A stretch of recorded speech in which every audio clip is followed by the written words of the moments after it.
মুসা আলাইহিস সালাম ফেরাউনের বাবুর্চিকে এক থাপ্পড় মারলেন রেগে মেগে। উনি থাপ্পড় মারছিলেন আদব শিক্ষা দেওয়ার জন্য, কিন্তু বেচারা সাথে সাথে মরে গেছে। উনি মারছিলেন আদব শিখানোর জন্য, বেচারা যে মরে যাবে মুসা আলাইহিস সালাম জানতেন না। এখন দেখে সব গুনাহ, এটা তো মরে গেছে, অক্কা পাইছে। উনি দিলেন দৌড়। মুসা আলাইহিস সালাম দৌড়াতে দৌড়াতে প্রাণ ভয়ে চলে গেলেন আরেক সীমান্তে, মিশর ছেড়ে আরেক এলাকায়।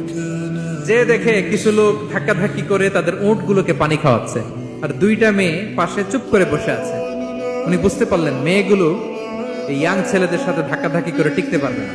উনি এগিয়ে গেলেন, বললেন তোমরা পানি খাওয়াবা উটদেরকে? হ্যাঁ খাওয়াবো, আসো।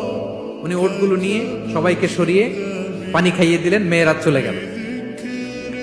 এবার বাবার কাছে যেয়ে বলল, বাবা এমন এক ছেলের সন্ধান পাইছি, ছেলেটা খুব ভালো, আমাদের চেহারার দিকে তাকায় না, মাটির দিকে তাকিয়ে কথা বলে।